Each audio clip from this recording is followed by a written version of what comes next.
ان الحمد للہ نحمده ونستعینه ونستغفره ونعوذ باللہ من شرور انفسنا ومن سیئات اعمالنا من يهده اللہ فلا مضل له ومن يضلل فلا هادی له واشهد ان لا الہ الا اللہ وحدہ لا شریک له واشهد ان محمدا عبده ورسوله اما بعد فان خير الحديث كتاب الله وخير الهدي هدي محمد صلى الله عليه واله وسلم وشر الامور محدثاتها وكل محدثة بدعة وكل بدعة ضلالة وكل ضلالة في النار.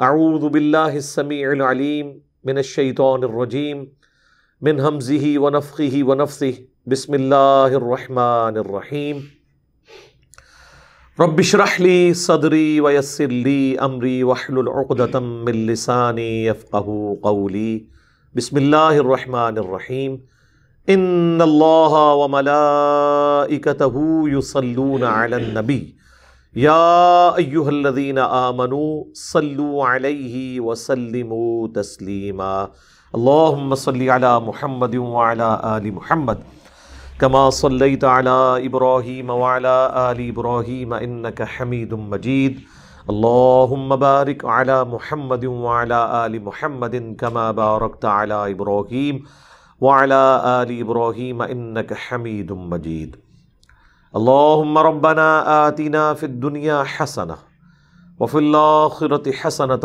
وقنا عذاب النار ربنا آتنا من لدنک رحمہ وہیئ لنا من امرنا رشدا لا الہ الا انت سبحانک انی کنت من الظالمین حسبنا اللہ ونعم الوکیل یا حی یا قیوم برحمتک استغیث ولا حول ولا قوة الا باللہ العلی العظیم آمین.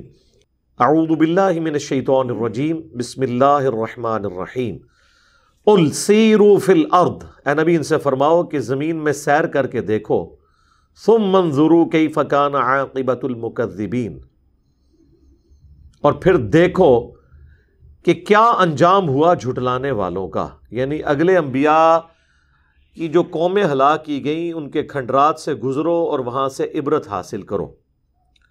چونکہ عرب کے لوگ تجارت کے لیے شام جایا کرتے تھے، وہ ان جگہوں سے گزرتے تھے جہاں پر اگلی امتوں کی برباد بستیاں موجود تھیں کھنڈرات کی شکل میں.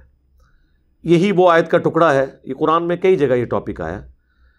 اکثر لوگ جو یہ سیر سپاٹے کے لیے نکل جاتے ہیں نا تو کہتے ہیں جی قرآن میں حکم ہے سیروا فی الارض، اور پائی اگے بھی پڑھو. سیروا فی الارض کا مطلب یہ نہیں ہے کہ وہاں جا کے آپ نے جو ہے وہ مرد و عورت کا بےہودہ اختلاط کرنا ہے اور اس قسم کی جو ہے وہ ہلڑ بازی کرنی ہے، بلکہ یہ ہے کہ عبرت حاصل کرنی ہے. تو آپ سیروا فی الارض ضرور کریں، اللہ تعالیٰ کی قدرت کے جو نظارے ہیں وہ دیکھیں، کھنڈرات کو دیکھیں اور عبرت حاصل کریں کہ آپ سے پہلے یہ لوگ دنیا میں آباد تھے، آج ان کا نام لیوا بھی کوئی نہیں ہے، کھنڈرات ہیں، ان کے برتن بھی ٹوٹ گئے، قبروں تک کے آثار موجود نہیں ہیں. آپ یہ قلعے جتنے بھی دیکھیں، جہلم میں بھی قلعہ روہتاس موجود ہے کھنڈرات کی شکل میں، پوری دنیا میں ایسے کھنڈرات موجود ہیں. تو اسلام یہ کہتا ہے کہ آپ کی ہر چیز آخرت اورینٹڈ ہونی چاہیے، یعنی آپ نظر سے کوئی منظر بھی دیکھتے ہیں تو اس سے آپ اللہ کی طرف جائیں. پہاڑ دیکھتے ہیں، درخت دیکھتے ہیں، خوبصورت مناظر دیکھتے ہیں تو کریشن کو دیکھ کر کریٹر تک پہنچیں، اور اسی طریقے سے جو کھنڈرات ہیں ان کو دیکھ کر عبرت حاصل کریں کہ موت وہ اٹل حقیقت ہے جس سے کوئی جان نہیں چھڑا سکتا. بڑی بڑی قومیں جو اپنے زمانے میں بڑی تمدن کی امام تھیں، یہ پیرامڈس جو ہیں گیزا کے مصر میں، اہرام مصر دیکھ لیں، آج ان کا نام لیوا کوئی نہیں ہے، ان کے کھنڈرات موجود ہیں.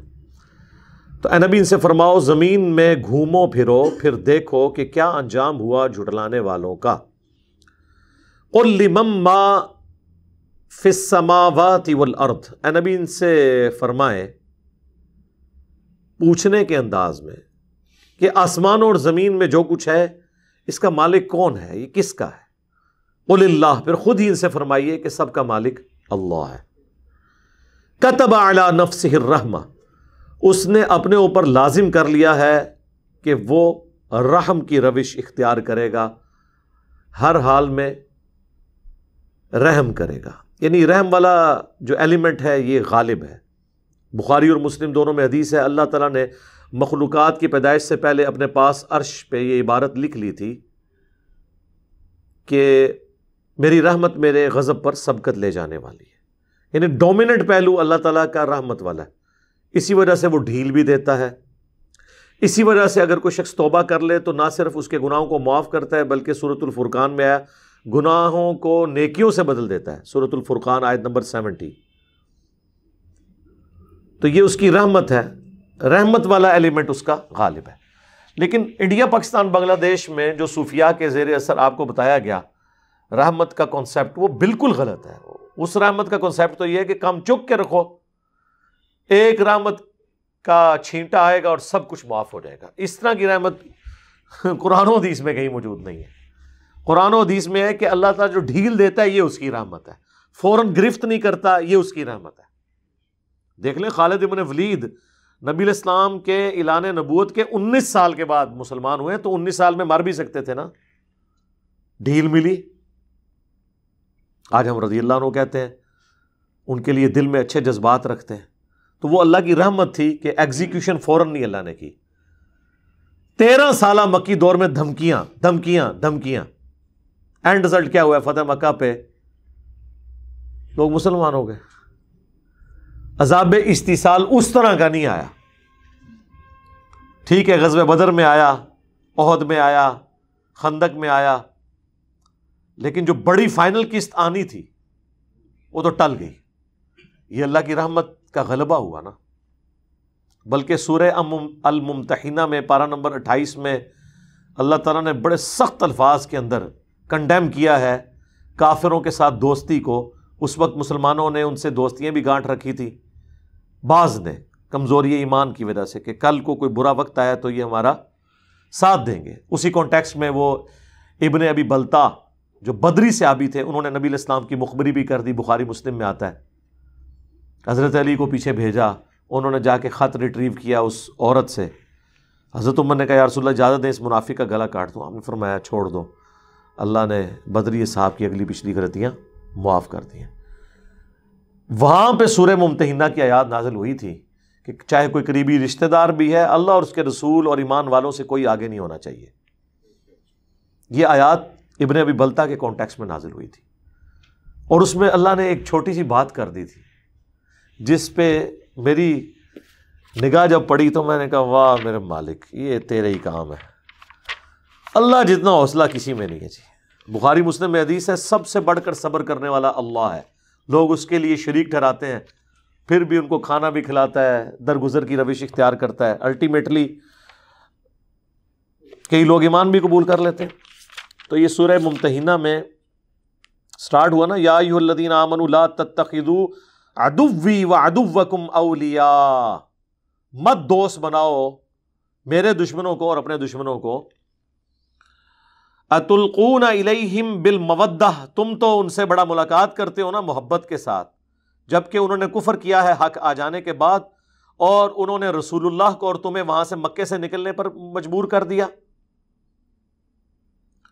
اور پھر اللہ تعالیٰ نے کہا کہ آج بھی ان کا موقع لگے یہ تمہیں نہیں چھوڑیں گے۔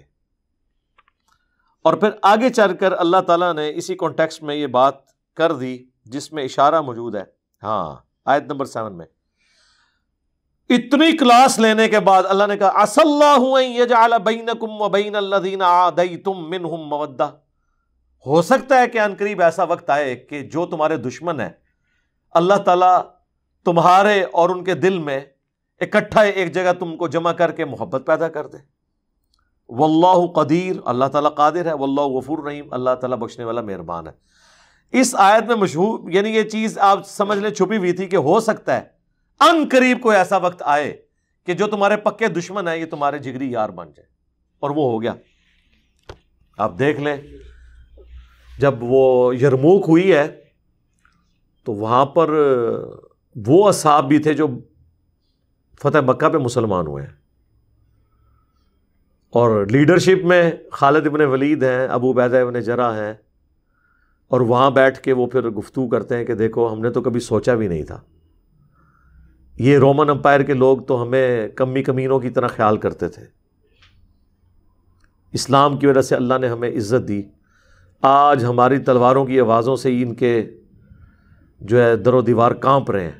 ظاہر ہے وہ تو ڈرے ہوئے تھے، اور ڈر ان کا پھر ٹھیک اللہ نے کر دیا، ان سے ان کی امپائر چھین لی گئی، اور پھر وہ اپنے زمانے کفر کو یاد کرتے ہیں کہ ہم نے تو کبھی سوچا ہی نہیں تھا کہ یہ لوگ جن سے ہم اتنی دشمنیاں کرتے تھے، مکے سے نکلنے پر مجبور کیا، ان سے ہم نے احد لڑی، بدر لڑی، خندق لڑی، آخری درجے تک کوشش کی، فتح مکہ کے موقع پر بھی کوشش کی کہ کسی طریقے سے ان سے لڑائی ہو، اپنے آباء و اجداد کے بدلے اتاریں، لیکن آج انہی لوگوں کی امامت میں ہم انہی کے ساتھ مل کر کافروں کے خلاف لڑ رہے ہیں، ہم نے تو سوچا بھی نہیں تھا، لیکن قرآن میں موجود تھا۔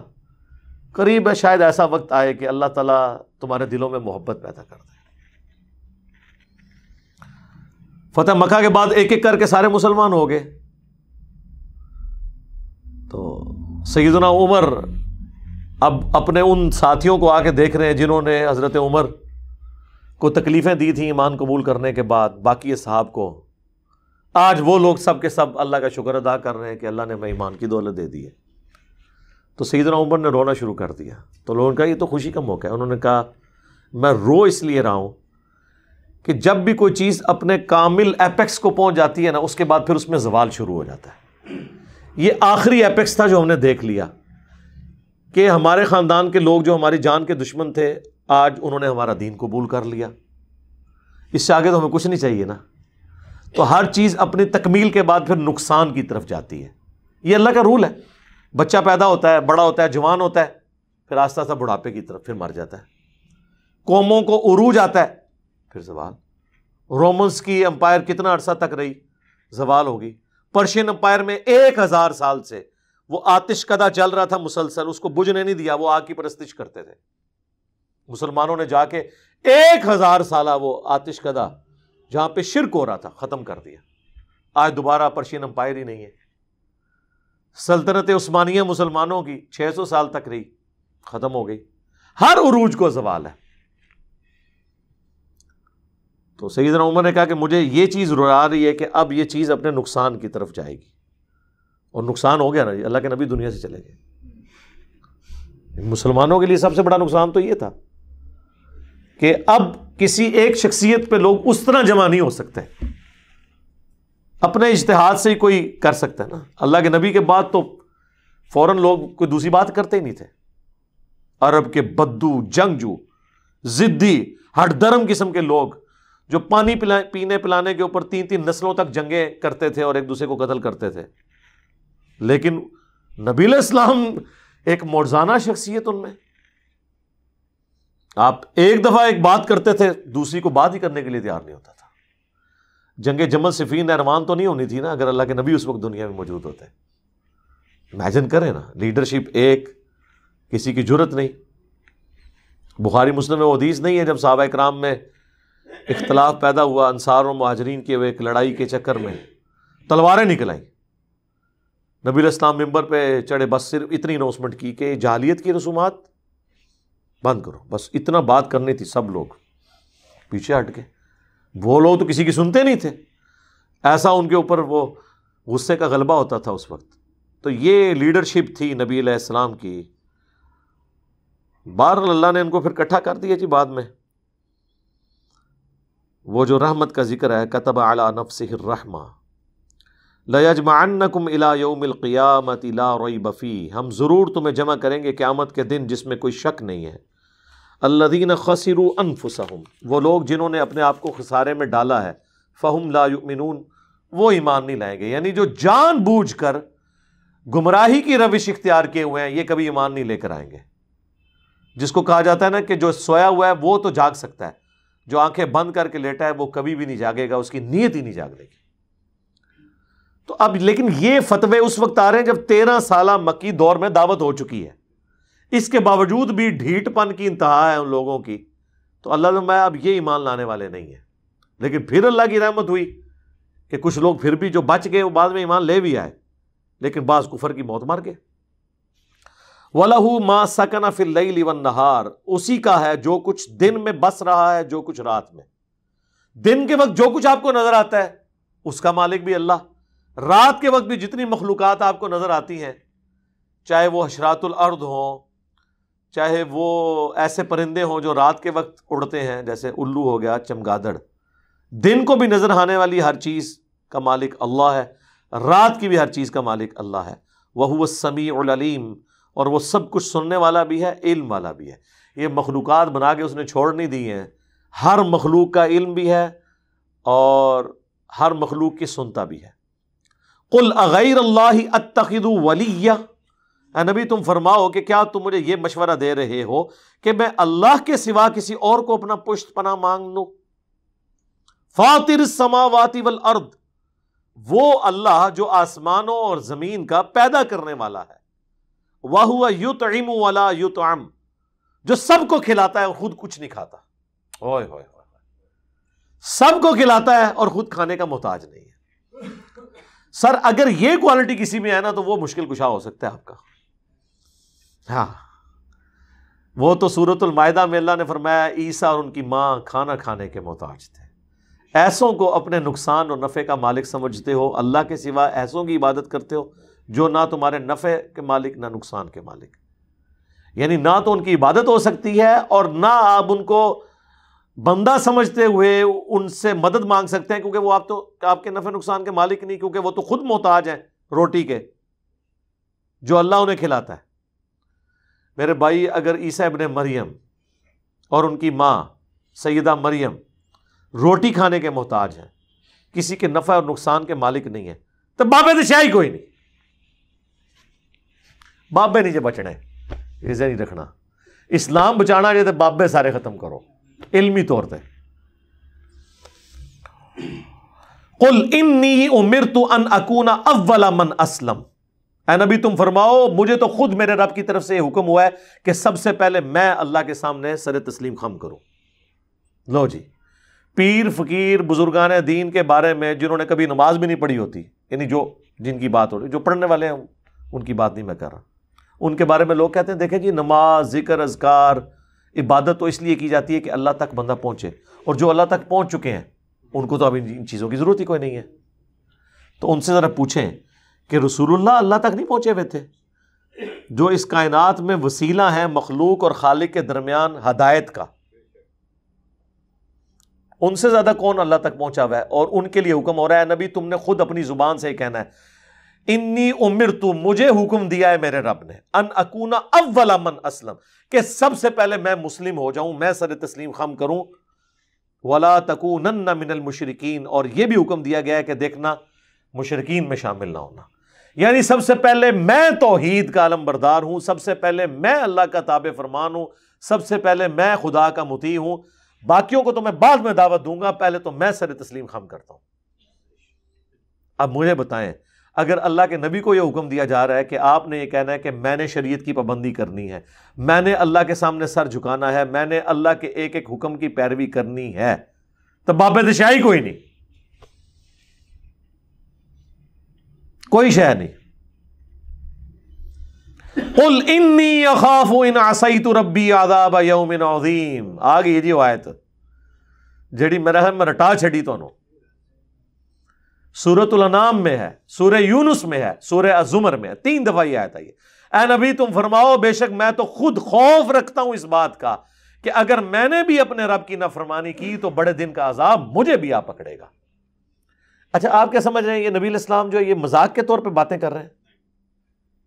مطلب مجھے تو یہی لگ رہا ہے، یعنی جو ایٹیچیوڈ ہے یہاں پہ لوگوں کا، کوئی کہہ دے گا جی انہوں ایویں بس تو آرزی دے طور تے سانو تعلیم کرنے واسطے تسی تعلیم تے کوئی نہیں پکڑی، تواڈے بابے نے تے کوئی تعلیم نہیں پکڑی، نہ وہ نماز پڑھ دے جے، نہ وہ دین دے اوتے چل دے جے، وہ تو اپنی عبادت کرواتے ہیں، وہ تو کہتے ہیں آپ ہمارے مرید ہو جائیں ہم جنت میں لے جائیں گے۔ ادھر تو میرے بھائی یہ سنگولر کے سیگے ہیں کہ نبی تم فرماؤ مجھے تو حکم ہوا ہے کہ سب سے پہلے میں اللہ کا تابع فرمان بنوں، میں شرک نہ کروں، میں خود اس بات سے ڈرتا ہوں کہ اگر میں نے اللہ کی نافرمانی کی تو اللہ کا عذاب قیامت کے دن کا بڑا عذاب مجھے آ پکڑے گا.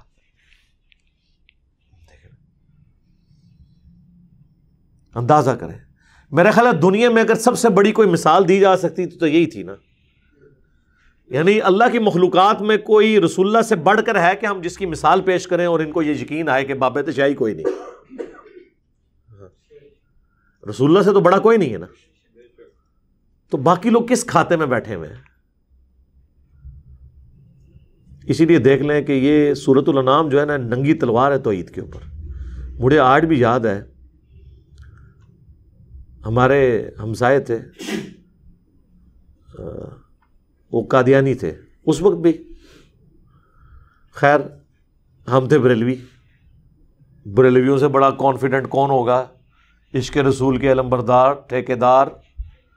تو مجھے ابھی بھی یاد ہے ہم ایف ایس سی کے اسٹوڈنٹ تھے نا, تو کبھی ان سے گفتگو ہونی ختم نبوت کے حوالے سے یا اس طرح, وہ کہتے تھے بیٹا اس بات کو آپ چھوڑ دیں, آپ لوگ تو مشرک ہیں, آپ تو اللہ کا تعارف نہیں آپ لوگوں کو, رسول اللہ تک تو بعد میں بات ہوگی. اچھا جب میں نے کئی سالوں کے بعد یعنی 2008 میں نے جب قرآن پڑھنا شروع کیا, سورۃ الانعام میں نے پڑھی نا, وہ تو میرے کانوں سے تو دھواں نکلے نا. میں نے کہا یار یہ تو ابھی سٹارٹ ہوا ہے سرکار, یہ آج دیکھیں کون کون سی آیتیں آتی ہیں, یہ آج جتنی آیتیں آ رہی ہیں نا یہ آپ صرف ان کا ترجمہ جو ہے نا یہ پبلک میں بیان ہی نہیں کر سکتے, کاٹ کے رکھ دیں گے. وہ کہتے ہیں نا کاٹ کے رکھ دیں گے, کاٹ کے رکھ دیں گے دونوں. تو اس وقت مجھے یاد ہے انہوں نے مجھے کہا تھا کہ بیٹا سورۃ الانعام کا بھی آپ نے ترجمے سے پڑھنی ہے, پھر بتانا ہے کہ آپ لوگ مسلمان بھی ہیں کہ نہیں. تو پھر مجھے بعد میں وہ باتیں یاد آئیں. میں نے کہا دیکھیں مسلمانوں کی پستی کا یہ لیول ہے کہ قادیانی بھی انہیں کچھ نہیں سمجھتے. اندازہ کر لو, یعنی اسی تشائی کوئی نہیں سا جدو قادیانی سانو کچھ نہیں سمجھتے تو باقی تشائی کوئی نہیں نا پھر. تو اب یہ دیکھ لیں, من یصرف عنہ یومئذ فقد رحمہ, جو اس دن عذاب سے بچا لیا گیا تو یقیناً اسی پہ اللہ نے رحم کیا. وذالک الفوز المبین, اور یہی ہے کھلی کامیابی. اللہم اجعلنا منہم, آمین. دیکھیں کس لیول تک. لو اگلی ایک اور خوراک لو. وَإِن يَمْسَسْكَ اللَّهُ بِضُرٍّ فَلَا كَاشِفَ لَهُ إِلَّا هُ, اگر اللہ کسی کو پکڑ لے تکلیف کے اندر تو اس تکلیف کو کوئی نہیں چھڑا سکتا سوائے اس اللہ کے, یا سوائے عبد القادر جیلانی کے بقول بابوں کے. او جی وہ مصیبت آئی پھیر دیں دینے کسی اور تے سٹ دیں دینے 11ویں دیا کرو. قرآن تو کہہ رہے نہیں, جب اللہ پکڑ لے کوئی نہیں چھڑا سکتا, کوئی پیغمبر, کوئی فرشتہ, کوئی جن, کوئی بابا سوائے اس کے. اور ظاہر ہے یہ تکلیف دور کرنا یہ اللہ کی کوالٹی ہے, یہ اس کے ساتھ خاص ہے. سورہ نمل کی آیت نمبر 62 ہے. میرے خیال ہے وہ ایک سمجھ لیں جسے وہ تاش کی لینگویج میں کہتے ہیں نا یکا, وہ ہے وہ آیت. ہم جب کہتے ہیں نا ایاک نعبد و ایاک نستعین, اے اللہ تیری عبادت کرتے ہیں تجھ سے مدد مانگتے ہیں, تو یہ کہتے ہیں دیکھیں ہم بزرگوں سے بھی جو مانگتے ہیں نا وہ اللہ سے ہی لے کے دیتے ہیں. آپ امی سے روٹی جو مانگتے ہیں تو کیا یہ شرک ہے؟ اس کا ہم ان کو جواب دیتے ہیں کہ میرے بھائی یہ تو اسباب ہے, ان کا قرآن میں حکم ہے وَتَعَاوَنُوا عَلَى الْبِرِّ وَالتَّقْوَى وَلَا تَعَاوَنُوا عَلَى الْإِثْمِ وَالْعُدْوَانِ, نیکی اور پرہیزگاری کے کاموں میں ایک دوسرے کی مدد کرو, برائی میں الگ رہو. وہ کہتے ہیں ٹھیک ہے, لیکن اب دیکھیں جو بزرگان دین ہیں وہ بھی اللہ سے ہی لے کے دے رہے ہوتے ہیں, پیچھے اللہ ہی ہوتا ہے. اللہ نو پیچھے کر دو, ہاں کر دو پیچھے. او اسی کہنا یار قرآن حدیث دی پیروی کر رہے ہو, کہتے ہیں اصل میں ساڈے بزرگاں اور اماماں نے بھی قرآن حدیث دسیا, پیچھے نبی علیہ السلام بھی نے, نبی بھی پیچھے, اللہ بھی پیچھے. وہ منتصو پیچھے کے رہ گئے تواڈے پلے. جو مسلمان اللہ رسول کو پیچھے کر دے اور بابے اور بزرگ آگے لے آئے تو وہ اپنے ایمان کی فکر کرے. پھر ہم انہیں سمجھاتے ہیں کہ دیکھیں بارش اللہ برساتا ہے لیکن ڈیوٹی فرشتوں کی, ہم مانگتے کس سے ہیں؟ اللہ سے. فرشتوں سے مانگیں گے تو مشرک ہے. وہ کہتے ہیں یہ ساری باتیں آپ کی ٹھیک ہیں, لیکن قرآن میں یہ تو آیا کہ اللہ ہی سے مانگتے ہیں, یہ تو نہیں آیا کہ کسی اور سے نہیں مانگتے. ہوں دیکھو ذرا اندازہ کرو. تو ہم نے کہا یہ بھی آیا ہوا ہے سورہ نمل کی آیت نمبر 62, توحید کی فیلڈ میں یکا, جس طرح آپ وہ کہتے ہیں نا تاش کی لینگویج میں, اَمَّن يُجِيبُ الْمُضْطَرَّ اِذَا دَعَاهُ, بھلا بتاؤ تو کون ہے جو مصیبت میں گھرے ہوئے شخص کی فریاد کو سنتا ہے. وَيَكْشِفُ السُّوءَ، اور اس کی تکلیف اس سے دور کر دیتا ہے، وَيَجْعَلُكُمْ خُلَفَاءَ الْأَرْضِ، اور تمہیں خلیفہ کرتا ہے اگلوں کا زمین پر، یعنی جب تمہارے آباء و اجداد مرتے ہیں تو تمہارے مرنے کے بعد تمہاری اولاد، سب ایک ایک کر کے مر رہے ہیں، اللہ جو ہے وہ زندہ ہے، ایک ایک کر کے وہ آنے والی نسلوں کو زمین کا مالک بناتا جاتا ہے۔ اصل مالک کون ہے؟ اللہ۔ اِلَٰهٌ مَّعَ اللَّهِ، کیا اللہ کے ساتھ کوئی اور الہ بھی ہے جس کی یہ کوالٹیز ہوں؟ قلیلا ما تذکرون، لیکن نصیحت بہت کم ہی حاصل کرتے ہو۔ کون سی کوالٹی؟ تکلیف اور پریشانی میں گھرے ہوئے شخص کی فریاد کو سننا، یہ اللہ کی کوالٹی ہے۔ تو یہاں پہ بھی آیا کہ اگر اللہ کسی کو پکڑ لے تکلیف کے ساتھ تو اسے کوئی دور نہیں کر سکتا سوائے اس کے۔ وَإِن يَمْسَسْكَ بِخَيْرٍ، اور اگر اللہ تعالیٰ کسی کے لیے خیر کا ارادہ کر لے، فَهُوَ عَلَىٰ كُلِّ شَيْءٍ قَدِيرٌ، تو اللہ تعالیٰ ہر چیز پر قادر ہے۔ اچھا، یہی آیت سورہ یونس میں آئے گی، وہاں پھر آگے ساتھ آتا ہے وَإِن يَمْسَسْكَ بِخَيْرٍ فَلَا رَادَّ لِفَضْلِهِ، تو اللہ کے فضل کو کوئی ٹال نہیں سکتا اگر وہ ارادہ کر لے۔ یعنی اگر اللہ نے ارادہ کیا ہوا ہے تو میرے بھائی کوئی کچھ نہیں کسی کو نقصان پہنچا سکتا۔ اسی کو نبی علیہ السلام نے ٹرانسلیٹ کیا ہے، صحیح بخاری اور صحیح مسلم دونوں میں حدیث ہے۔ حضرت معاویہ رضی اللہ تعالیٰ عنہ نے مغیرہ ابن شعبہ کو خط لکھا کہ آپ کوئی ایسا وظیفہ مجھے بتائیں جو اللہ کے نبی سے آپ نے خود سنا ہو، تو انہوں نے کہا کہ نبی صلی اللہ علیہ وآلہ وسلم ہر فرض نماز کے بعد پڑھا کرتے تھے لا الہ الا اللہ وحدہ لا شریک لہ، لہ الملک ولہ الحمد وہو علی کل شیء قدیر، اللہم لا مانع لما اعطیت ولا معطی لما منعت ولا ينفع ذا الجد منک الجد، کہ اللہ جسے تو عطا کرے اسے کوئی چھین نہیں سکتا، جسے تو چھین لے اسے کوئی عطا نہیں کر سکتا، اور بڑے سے بڑے شخص کو اس کا منصب اور عہدہ کوئی فائدہ نہیں پہنچا سکتا۔ تو یہ دعا ہم پڑھتے ہیں ہر فرض نماز کے بعد۔ وَهُوَ الْقَاهِرُ فَوْقَ عِبَادِهِ، اور وہ چھایا ہوا ہے اپنے بندوں کے اوپر، غالب ہے، یعنی چسک نہیں سکتا کوئی اس کی مرضی کے بغیر۔ وَهُوَ الْحَكِيمُ الْخَبِيرُ، اور وہی حکمت والا ہے اور خبر رکھنے والا ہے۔ قُلْ أَيُّ شَيْءٍ أَكْبَرُ الشَّهَادَةِ، اے نبی ان سے فرماؤ بتاؤ سب سے بڑی شہادت کون سی ہو سکتی ہے؟ قُلِ اللَّهُ، تم فرماؤ اللہ کی شہادت۔ شہیدٌ بینی و بینکم، وہ گواہ ہے تمہارے اور میرے درمیان، یعنی مجھے کسی اور گواہی کی ضرورت نہیں ہے کہ میں اللہ کا پیغام تم تک پہنچا رہا ہوں، وہ دیکھ رہا ہے، تم اگر میری بات نہیں مان رہے ہو مجھے کوئی ٹینشن نہیں ہے، اللہ گواہ ہے کہ میں نے اپنا پیغام جو مجھے اللہ نے سپرد کیا تھا تم تک پہنچا دیا۔ وَأُوحِيَ إِلَيَّ هَذَا الْقُرْآنُ لِأُنذِرَكُمْ بِهِ وَمَن بَلَغَ، اور یہ بھی ان سے کہہ دو کہ اللہ نے مجھے قرآن وحی اس لیے کیا ہے تاکہ اس کے ذریعے میں تمہیں بھی ڈر سناؤں اور جس تک بھی یہ کتاب پہنچ جائے۔ یہ وہی آیت جو ہم نے سینکڑوں دفعہ یہاں پہ تلاوت کی ہے، سورۃ الانعام آیت نمبر 19، اسی میں میرا ریسرچ پیپر ہے امام الانبیاء کی دعوت قرآن، اس کے ٹائٹل پہ یہ آیت لکھی ہوئی ہے، ریسرچ پیپر نمبر 4۔ تم فرماؤ قرآن مجھے اس لیے وحی کیا گیا تاکہ اس کے ذریعے میں تمہیں ڈر سناؤں۔ اچھا مجھے بتائیں، اگر اللہ کے نبی جن کی پرائمری رسپانسبلٹی تھی کہ انہوں نے قرآن کے ذریعے لوگوں کو آخرت کا ڈر سنانا ہے، اللہ کی طرف مائل کرنا ہے، تو اس کا مطلب ہے کہ اس سے بیسٹ سلیبس تو کوئی نہیں ہو سکتا، رسول اللہ سے بڑا ٹیچر کوئی نہیں صلی اللہ علیہ وآلہ وسلم، قرآن سے بہترین سلیبس ہی کوئی نہیں ہے۔ تو یہ بابوں نے اپنی کتابیں لکھ کے امت کو کیوں تھمائی ہوئی ہیں؟ ان سے ذرا پوچھیں۔ فضائل اعمال، فضائل سنت، 14 ستارے، یہ پکڑ کے کیوں انہوں نے حوالے کیے ہوئے ہیں؟ کہ قرآن میں کوئی نقص تھا؟ اور حکم یہ ہو رہا ہے کہ اے نبی تم نے بھی اس قرآن کے ذریعے تبلیغ کرنی ہے، اور جس تک بھی پہنچ جائے۔ قرآن پہنچا، لیکن آپ دیکھ لیں کیا خدمت کی ان لوگوں نے۔ 1000 سال سے اسلام یہاں آیا ہوا ہے، کسی نے قرآن کا ترجمہ نہیں کیا، یہ تو پچھلے 100-150 سال میں ہی ترجمے ہوئے ہیں۔ بخاری کا پہلا ترجمہ 1920 میں ہوا ہے، آلموسٹ 100 ایئرز پہلے۔ پہلے ان سے پوچھیں آپ کیا کرتے رہے ہیں؟ یہاں کی لوکل لینگویج تھی فارسی، پھر اردو بن گئی۔ قرآن فارسی میں ٹرانسلیٹ کیوں نہیں کیا؟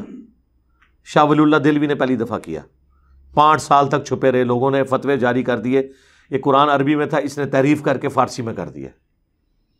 کیونکہ ولی اللہ دہلوی نے یہ یعنی آبزرو کیا انہوں نے کہ بھئی اس قوم کا تو کوئی حال نہیں ہے، قرآن تو نہ انہوں نے عربی سیکھنی ہے، نہ ہمارے آبا اجداد نے سیکھی، نہ انہوں نے سیکھنی ہے، تو نہ انہوں نے عربی سیکھنی ہے، نہ انہوں نے قرآن پہ چلنا ہے، تو بہتر ہے قرآن کو نیٹو لینگویج میں کر دیا جائے. جس طرح ہم نے یوٹیوب کا موڈ اختیار کیا ہے، ہمیں پتہ ہے کہ مدرسوں میں انہوں نے کوئی دین نہیں سکھانا، نہ انہوں نے صحیح بات لوگوں کو بتانی ہے، تو پھر ہم الٹیمیٹلی یہ جو ایک ڈیجیٹل موڈ ہمارے پاس موجود ہے ہم لوگوں تک بات پہنچائیں. تو جب فتوے جاری ہوئے 5 سال تک وہ چھپتے پھرے. یہ آج آپ کو فیشن نظر آ رہا ہے نا، یہ سارے بزرگان دین کے جو لیٹسٹ 20ویں صدی کے بزرگان دین ہیں، ان کے ترجمے یہ زدم زدہ ہوئے ہیں. جب ایک ہوا دوسرے نے کہا اچھا میں بھی کرتا ہوں. شاہ ولی اللہ دہلوی کے بیٹے نے اردو میں ترجمہ کر دیا، پھر آگے دیوبندی اس ترجمے کو لے کے چلے تو بریلویوں کو فکر پڑ گئی، انہوں نے اپنا ترجمہ کر لیا، پھر بریلویوں کے اندر اپنے ترجمے شروع ہو گئے، پھر شیعہ نے کہا کہ چلو ہم بھی اپنا ترجمہ کرتے ہیں. یہ انہوں نے زدم زدہ کیا ہے. میں علا وجہ بصیرت آپ کو کہہ رہا ہوں ان کے اسلام کے ساتھ زیرو انٹرسٹ تھا. ورنہ مجھے بتائیں جن بابوں کے نام یہ وضو کے ساتھ لیتے ہیں انہوں نے کیوں نہیں ترجمے کیے؟ اس لیے کہ وہ ان سے زیادہ سمجھدار تھے، ان کو پتا تھا کہ چودراہٹ ختم ہو جائے گی، اور دیکھ لیں ہو گئی ہے. ویژن ایسی ویسے اے چیز میں بابیاں دی مننا کہ انہوں نے یہ پتا سی کہ کام پہ جانا ہے اور پہ گیا. ان کو مجبوراً کرنی پڑی، اللہ کی تقدیر غالب آ گئی. نہ کرتے تو کیا کرتے؟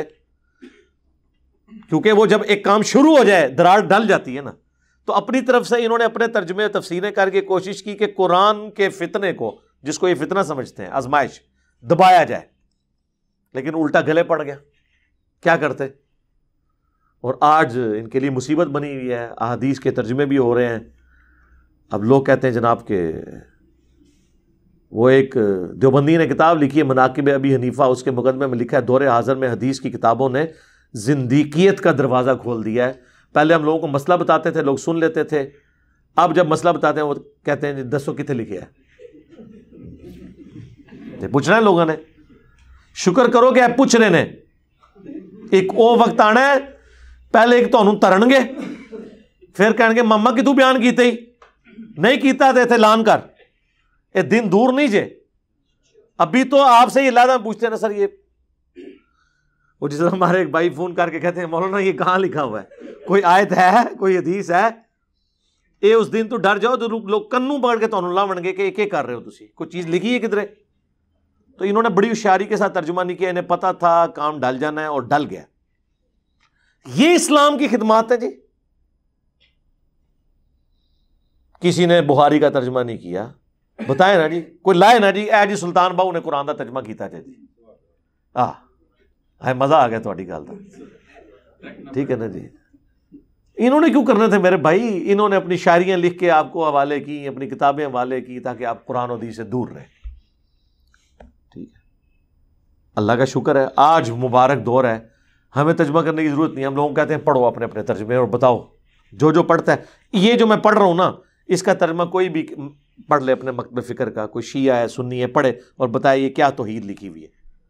اے نبی تم فرماؤ کہ مجھے تو قرآن اس لیے وہی ہوا ہے کہ اس کے ذریعے میں تمہیں ڈر سناؤں، تبلیغ اس کے ذریعے کروں، اور جس تک بھی یہ پہنچ جائے میری کوشش ہے جہاں تک پہنچ جائے تو یہ پہنچ جائے، یعنی وہ بھی اسی کے ذریعے آگے تبلیغ کرے. اَإِنَّكُمْ لَتَشْهَدُونَ أَنَّ مَعَ اللَّهِ آلِهَةً أُخْرَى، کیا تم اس بات کے اوپر گواہی دیتے ہو کہ اللہ کے ساتھ کوئی اور الہ بھی ہے؟ قُلْ لَا أَشْهَدُ، اے نبی تم فرماؤ میں تو اس طرح کی کوئی گواہی نہیں دیتا. قُلْ إِنَّمَا هُوَ إِلَٰهٌ وَاحِدٌ، اے نبی تم فرماؤ کہ وہ تو نہیں ہے مگر اکیلا یکتا الہ معبود. وَإِنَّنِي بَرِيءٌ مِّمَّا تُشْرِكُونَ، اور میں اعلان برات کرتا ہوں ہر اس ہستی سے جسے تم اللہ کے ساتھ شریک ٹھہراتے ہو. میرے بھائی میٹھی میٹھی باتیں تو ہو ہی نہیں سکتی نا. قرآن تو پھر کڑوی بات کرتا ہے. قرآن صرف توحید بیان نہیں کرتا، جو توحید کے مقابلے پہ طاغوت ہے اس کی نفی بھی کرتا ہے. یہاں سے آ کے ہمارا اختلاف شروع ہو جاتا ہے. ہمارے واعظین صرف تبلیغ کا ایک رخ بیان کرتے ہیں، اس کی وجہ سے دنیا میں کوئی تبدیلی نہیں آئی، عقائد کی کوئی اصلاح نہیں ہوتی، کیونکہ نیگیٹو پہلو وہ بتاتے ہی نہیں ہیں ڈر کے مارے. جب تک آپ نیگیٹو پہلو کو ہائی لائٹ نہیں کریں گے، پازیٹیو کی قدر لوگوں کے دلوں میں نہیں آئے گی. عربی میں کہا جاتا ہے نا کہ چیزیں اپنی ضد سے پہچانی جاتی ہیں. اندھیرا نہ ہو تو اجالے کی قدر نہیں آتی، پیاس نہ ہو ٹھنڈے پانی کی قدر نہیں آتی. اسی طریقے سے جب تک آپ بابوں کی پھیلائی ہوئی گمراہی کو ہائی لائٹ نہیں کریں گے تب تک لوگوں کو پتہ ہی نہیں چلے گا کہ توحید میں کس لیول کا رکھنا اس امت میں ڈال دیا گیا. اور یہ کتاب بھی صرف اس لیے محفوظ ہے کہ اللہ نے گارنٹی لی ہے، ورنہ انہوں نے کتاب کے ساتھ بھی کام ڈال دینا تھا.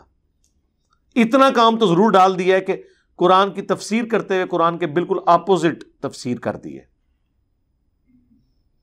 پہلے صفحے سے ہی تعریف شروع کر دی ہے. ایاک نعبد و ایاک نستعین ترجمہ سب نے یہ کیا ہے، تیری عبادت کرتے ہیں، تجھی سے مدد مانگتے ہیں، تجھی سے دعا مانگتے ہیں. آگے چھوٹا سا حاشیہ لگا ہوگا، یہ جو بزرگان دین کو پکارا جاتا ہے، اولیاء اللہ سے مدد مانگی جاتی ہے، یہ بھی اللہ ہی سے ہوتی ہے. یعنی وہ اللہ کو بتانا چاہ رہے ہیں کہ تو نے ادھوری بات کی تھی، ہم نے کمپلیٹ کر دی ہے. ہاں، تفسیر عثمانی دیوبندیوں کی سب سے مشہور تفسیر محمود الحسن دیوبندی، دیوبند کے آپ سمجھ لیں بڑوں میں سے، انہوں نے ترجمہ لکھا تھا. اس کے اوپر حاشیہ بعد میں لکھا شبیر احمد عثمانی نے، جنہوں نے محمد علی جناح کا جنازہ پڑھایا تھا. تقی عثمانی صاحب کے ابا جی کے استاد مفتی شفیع صاحب کے. اور تفسیر کیا لکھ رہے ہیں ایاک نستعین کی، کہ یہ بزرگوں سے جو مدد مانگی جاتی ہے نا، یہ اللہ کے اذن سے ہی ان کے بارے میں. اسی وجہ سے سعودیہ والوں نے پھر اس پہ پابندی لگائی تھی کہ یار یہ کیا ہے، کہ یہ کیا ہو رہا ہے. وہ پریشان ہو گئے کہ یہ کیا ہو رہا ہے، پابندی لگا دی انہوں نے. الذین آتیناہم الکتاب، وہ لوگ جنہیں کتاب دی گئی ہے، یعرفونہ کما یعرفون ابناءہم، وہ رسول اللہ کو اس طرح پہچانتے ہیں جس طرح اپنے بیٹوں کو. یعنی یہودیوں کے بارے میں جنہیں کتاب دی گئی تھی، ان کی کتابوں میں نبی علیہ السلام کی پروفیسیز موجود تھیں. میں نے قرآن کے تعارف میں بھی تورات اور انجیل کی آیات ٹیمپرڈ فارم میں بھی آج جو موجود ہے بائبل، وہ پیش کی تھی کہ نبی علیہ السلام کے بارے میں پروفیسیز موجود ہیں. اور اللہ نے اس کو بیان کیا، یہ اس طرح پہچانتے ہیں جس طرح اپنی اولاد کو پہچانا جاتا ہے، کہ یہ وہی پیغمبر آخر الزماں ہیں جن کی پروفیسیز ہماری کتابوں میں موجود تھی. لیکن پھر کیا ہوا، الذین خسروا انفسهم فهم لا یؤمنون، جن لوگوں نے اپنے آپ کو خود خسارے میں ڈالا ہوا ہے تو وہ اب کبھی ایمان نہیں لے کے آئیں گے. یعنی انہوں نے طے کر لیا اپنے بات نہیں ماننی، دیٹس آل. تو اللہ نے انہیں زبردستی کیوں ہدایت دینی ہے؟ سوئے ہوئے شخص کو تو جگایا جا سکتا ہے، جو آنکھیں بند کر کے لیٹا ہوا ہے اس کو جگانے کی کیا ضرورت ہے؟ اللہ غیرت مند ہے، اللہ آپ سے بھیک نہیں مانگتا کہ آپ اللہ کو مانیں. ہاں، یہ ذہن میں رکھیے گا، اللہ بہت بے پرواہ ہے. پیغمبر تو پھر بھی تھوڑا ٹالریٹ کر جاتے تھے نا، کہ چلو بات نہیں قبول کی، پھر چلے گئے، تیسری بار چلے گئے. ایون اللہ تعالیٰ نے ڈانٹا بھی، عتاب بھی فرمایا، تب بھی چلے گئے امت پہ شفقت کی خاطر. ورنہ تو قرآن بار بار نہ کہتا کہ اپنے آپ کو ہلاک کر لو گے، ایک دفعہ یہ اللہ کا کہنا کافی تھا نا. بھائی حضور اس چیز کو، حتیٰ کہ آپ دیکھ لیں بخاری مسلم میں آتا ہے، عبداللہ ابن ابی کا جنازہ پڑھانے کے لیے جانے لگے، حضرت عمر سامنے کھڑے ہو گئے. بعد میں کہتے ہیں میں بڑا پریشان ہوا کہ میں نے اتنی جرت کیوں کی، کہ یا رسول اللہ آپ کو تو اللہ نے منع کیا ہوا ہے. حضور نے وہاں بھی تعویل کر لی کہ بھئی حضور، اللہ نے مجھے کہا ہے کہ چاہے تم ان کے لیے مغفرت مانگو یا نہ مانگو، میں انہیں بخشوں گا نہیں. تو اللہ نے کہا کہ مانگو یا نہ مانگو تو میں ٹرائی مار کے دیکھ لیتا ہوں. شفقت کا پہلو تھا. ادروائز جو حضرت عمر سمجھے تھے وہ صحیح تھا. عربی لنگوسٹک میں یہی کہا جاتا ہے کر لے جو کچھ کرنا ہے، میں نہیں من نہیں. تو اس کا مطلب یہ ہوتا ہے کہ کرنے کی ضرورت نہیں. لیکن حضور اس کی بھی پلی لی. پھر اللہ نے اس سے بھی واضح الفاظ میں کہا کہ نہ تو آپ نے کسی منافق کا جنازہ پڑھنا ہے، نہ اس کی قبر پہ کھڑا ہونا ہے. یہ بار بار حضور کی شفقت کا پہلو تھا. رحمت للعالمین ہونے، صفت رحمت غالب ہوتی تھی. اللہ تعالیٰ بھی رحم فرمانے والا ہے، لیکن اللہ کی جو بے پرواہی والی صفت ہے نا، یہ سب سے بڑی الارمنگ چیز ہے انسان کے لیے، جس سے ہر وقت ڈرنا چاہیے. اللہم من احییتہ منا فاحیہ علی الاسلام ومن توفیتہ منا فتوفہ علی الایمان، آمین. ومن اظلم ممن افترا علی اللہ کذبا، اس سے بڑھ کر ظالم کون ہو سکتا ہے جو اللہ پر جھوٹ باندھے. یعنی وہ پیغمبر نہ ہو اور وہ یہ کلیم کرے کہ میں اللہ کا پیغمبر ہوں، مجھ پہ وہی نازل ہوتی ہے، اس سے بڑا ظالم شخص کوئی نہیں ہو سکتا روئے عرض پہ۔ اب یہ بات سمجھانے کے لیے ہو رہی ہے، یعنی یہودیوں سے، کافروں سے کہا جا رہا ہے کہ بالفرض اگر رسول اللہ نے اللہ پہ جھوٹ باندھا ہے تو سب سے بڑی ظالم پھر آپ کی شخصیت ہوگی، لیکن ایسا ہے نہیں ہے۔ او کذب بآیاتی، لیکن یہ بات یاد رکھنا کہ اگر یہ اللہ کے پیغمبر ہیں تو پھر سب سے بڑا ظالم کون ہوگا؟ جو اللہ کی آیات کو جھٹلائے گا۔ اور دوسری بات ہی درست ہے رسول اللہ کے کیس میں، یعنی اللہ تعالیٰ نے نبی علیہ السلام کو سینٹرڈ کر کے اس گناہ کی سنگینی بتائی کہ اس پلانٹ ارتھ پہ سب سے بڑا جرم یہ ہے کہ کوئی دعوی نبوت کرے اور وہ اللہ کا پیغمبر نہ ہو۔ یہ کتنا بڑا جرم ہے، اللہ پہ جھوٹ باندھ رہا ہے۔ اور اس کو وائس ورسا کر لو کہ اگر وہ پیغمبر ہے اور تم اسے نہیں مان رہے ہو تو یہ بھی اسی لیول کا بڑا جرم ہے۔ اِنَّهُ لَا يُفْلِحُ الظَّالِمُونَ، بے شک جو ظالم لوگ ہیں، جو ہٹ دھرمی پہ اترے ہوئے ہیں، حق بات سے اناد کرنے والے ہیں، وہ کبھی بھی فلاح نہیں پائیں گے۔ وَيَوْمَ نَحْشُرُهُمْ جَمِيعًا، اور قیامت کے دن ان سب لوگوں کو ہم اکٹھا کریں گے۔ ثُمَّ نَقُولُ لِلَّذِينَ أَشْرَكُوا، پھر ہم کہیں گے ان سے جو شرک کیا کرتے تھے، أَيْنَ شُرَكَاؤُكُمُ الَّذِينَ كُنْتُمْ تَزْعُمُونَ، کہاں ہیں بھئی تمہارے شریک جن کے بارے میں تمہیں بڑا زوم تھا تمہیں بچا لیں گے اللہ کے مقابلے پر؟ یہ آیات آپ پیش کریں، کہیں گے یار بتوں کے بارے نے جی، اچھا جی، بتوں کے بارے میں جو یقین رکھے کہ وہ اللہ کے مقابلے پہ چھڑا لیں گے وہ تو ہیں کافر، اور جو پیغمبروں کے بارے میں، فرشتوں کے بارے میں، جنات کے بارے میں، مرے ہوئے لوگوں کے بارے میں یقین رکھے کہ وہ دھونس سے اللہ سے چھڑا لیں گے، وہ مومن کامل ہو جائیں گے، وہ ان سے بڑے مجرم ہوں گے کہ اللہ کو مان کر بھی شرک کر رہے ہیں۔ ثم لم تکن فتنتہم الا ان قالوا، تو اس کے جواب میں ان کے پاس کوئی اور جواب نہیں ہوگا سوائے اس کے کہ وہ کہیں گے واللہ ربنا ما کننا مشرکین، واللہ اللہ کی قسم اے ہمارے رب، ہم نے تو کبھی زندگی میں شرک کیا ہی نہیں تھا۔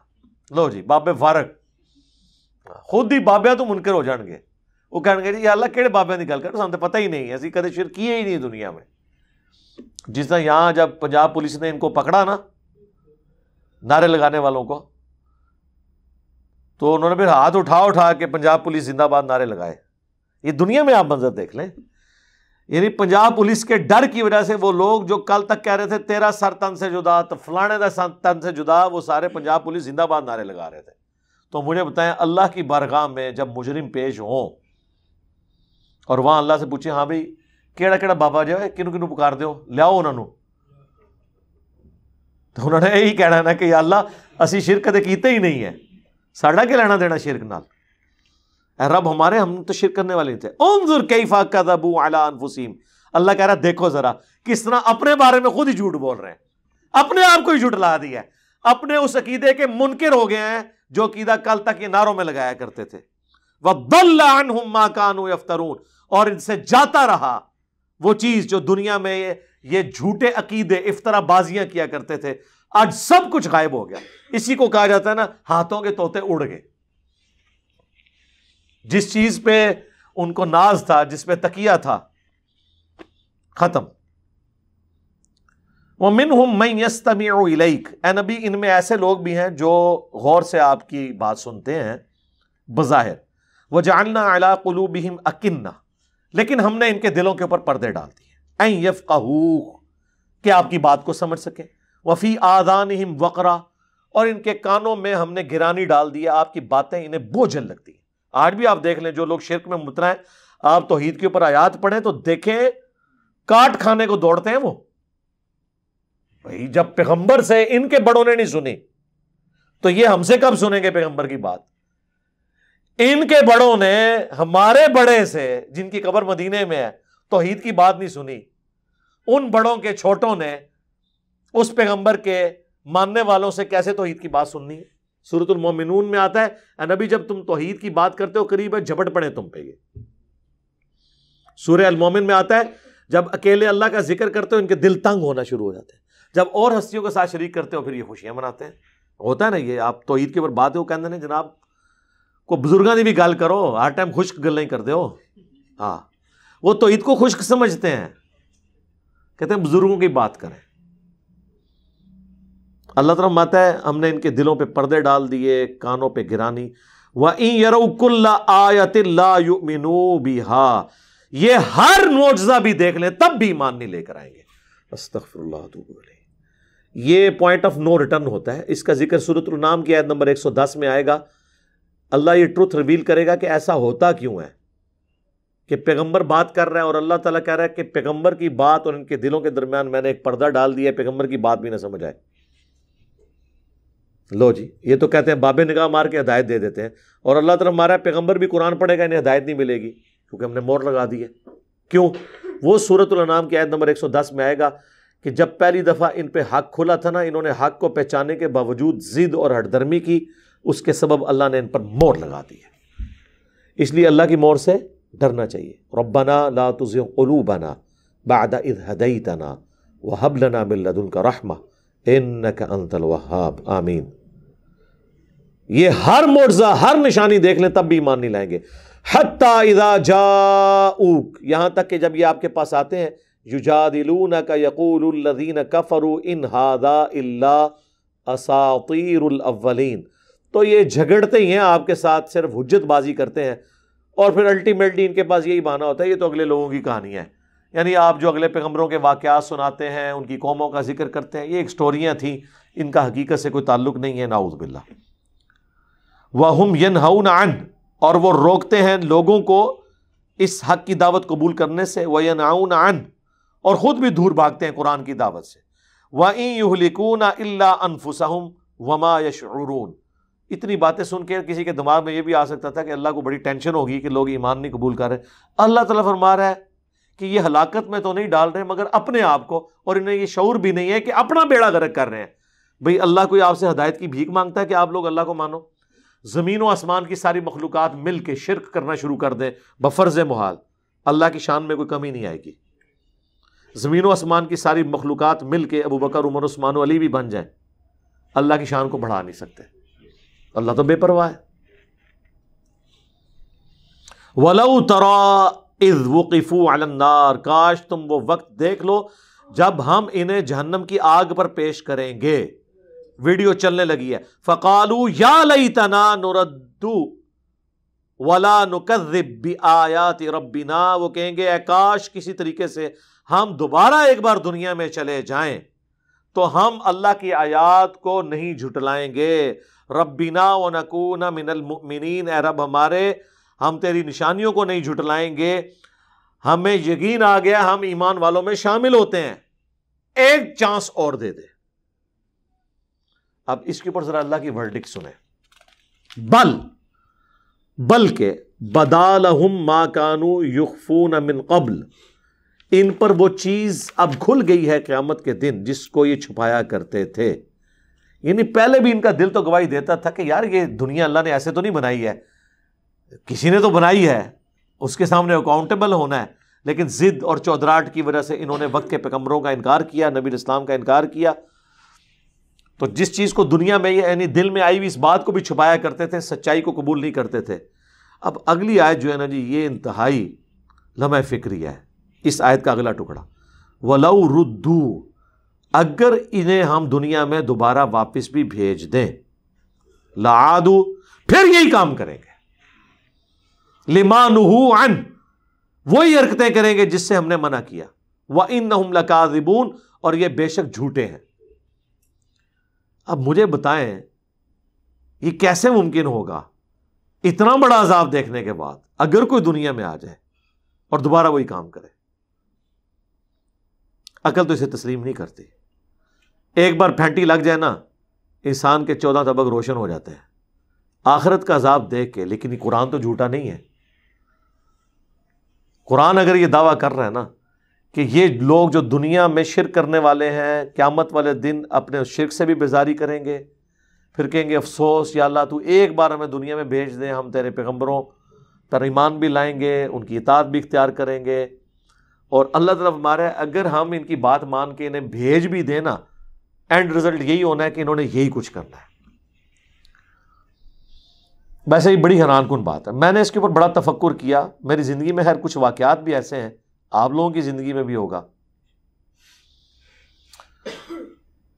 کئی سال پہلے کی بات ہے, آلموسٹ آپ سمجھ لیں آج سے شاید 8-10 سال پہلے کی. میں پشاور موڑ اسلام آباد میں ٹیکسی کے لیے کھڑا تھا, تو ایک ٹیکسی والا آیا, تو اس کے ساتھ جب میں نے سفر اختیار کیا تو میں نے اس سے ویسے گپ شپ کی. تو وہ کہنے لگا جی مجھے اللہ نے نئی زندگی دی ہے.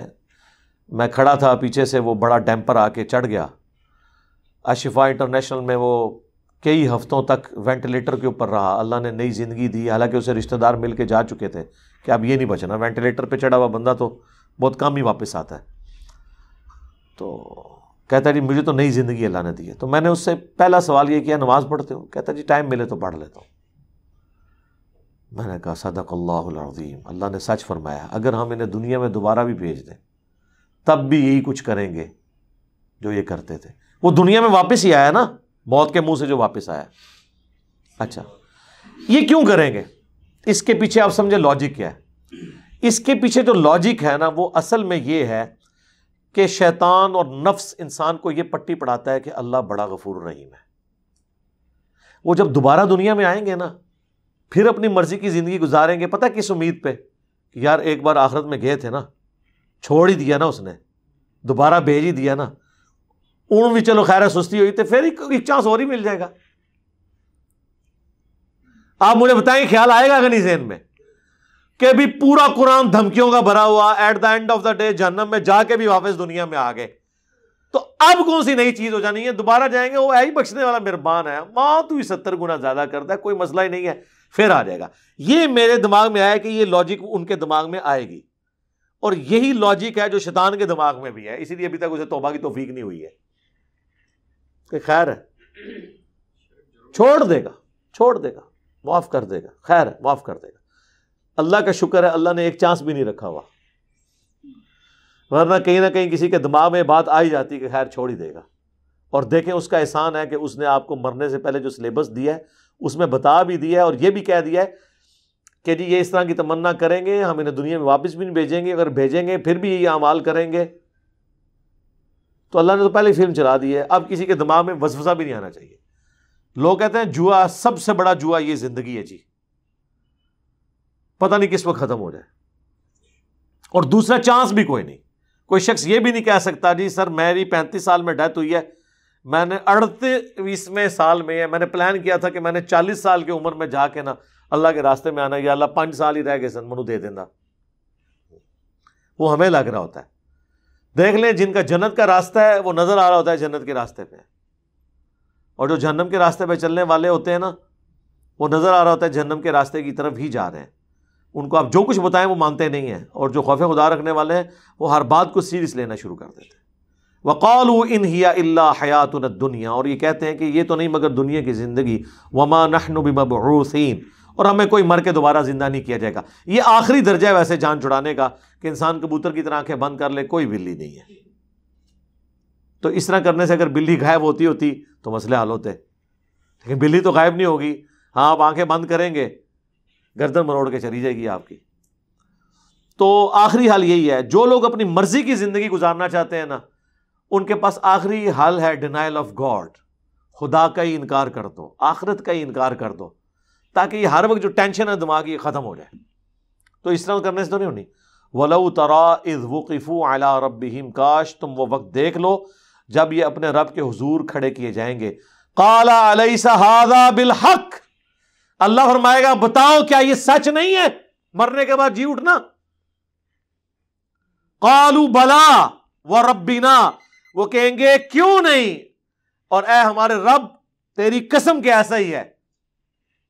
قَالَ فَذُوقُوا الْعَذَابَ بِمَا كُنتُمْ تَكْفُرُونَ, تو اللہ فرمائے گا ٹھیک ہے چکھو پھر آپ اس عذاب کا مزہ.